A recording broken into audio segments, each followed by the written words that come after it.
Narendra Modi today embarked on a visit to Japan, which is expected to open new vistas in the bilateral ties and take the strategic and global partnership to a higher level. This is his first bilateral visit outside the subcontinent, as the Prime Minister has a substantive agenda during the 5-day trip, which he hopes will write a new chapter in the bilateral relations and cooperation in the fields of defence, civil nuclear and infrastructure besides commerce. Modi will first meet host Prime Minister Shinzo Abe privately in the historic city of Kyoto before holding official talks in Tokyo. The Prime Minister is travelling with a power-packed delegation of businessmen and industrialists.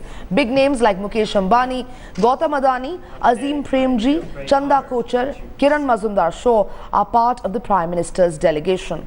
Now, a big-ticket announcement is expected from the Prime Minister during this visit. And that's what India's envoy to Japan, Deepa Gopalan Vadva, told exclusively to Headlines Today's Gaurav Sawant. Let's listen in. Prime Minister Narendra Modi will arrive at this heritage city of Kyoto. With me is Deepa Gopalan Vadva, India's ambassador to Japan. Ma'am, the Prime Minister is expected shortly in Kyoto. Kyoto was a last-minute addition. Why? Well, I don't know about that. You perhaps know more than me about last-minute additions. We work on a program between two countries, and certainly this is part of the program. The significance of Kyoto. Kyoto is, one of the ancient cities. It's been an ancient capital of Japan for many years, and I think it also symbolizes India-Japan connections to Buddhism. And besides that, it is a city where we can learn a lot from because it's maintained its cultural heritage and yet is very modern. And there is a link between Kashi and Kyoto that the Prime Minister and all of you hope to take forward? Well, we do hope, a lot that there will be many markers, significant markers in this relationship. As far as infrastructure investment and strategic ties are concerned between India and Japan, where do we hope to move forward there, ma'am? Well, we have a global and strategic partnership, which means that that we will be talking on various issues of possibilities of collaboration in many areas, and it's a very comprehensive dialogue that we have between the two countries, and we hope to continue it when our Prime Minister is here. Okay, the two Prime Ministers are also said to be personal friends. We are told there's a lot of significance of the tea ceremony that is being held for the Indian Prime Minister, the Chai Pe Charcha on Monday.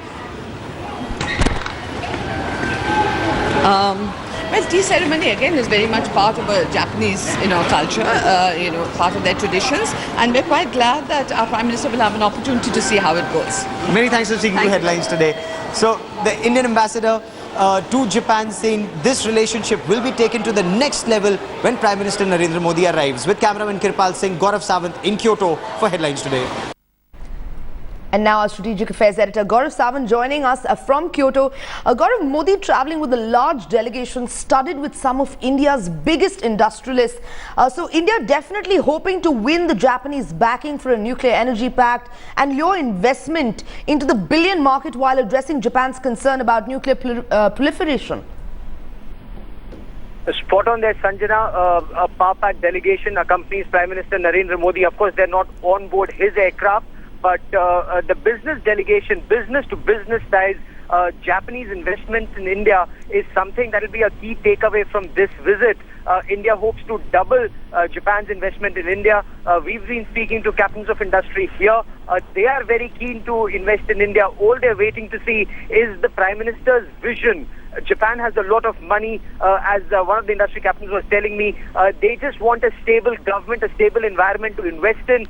Infrastructure projects are something that Japan has done extremely well. As Deepa Gopalan Vadva, the Indian ambassador, was telling us, Shinkansen, the bullet train is one area. Japan has had 50 years of operating the bullet train accident-free, fatal accident-free. So that is something that India will be looking at keenly. Energy investment is something that India is looking at very keenly in terms of nuclear energy, in terms of 100 smart cities, satellite towns being built in India. Infrastructure investment from Japan is something that India is looking at very keenly.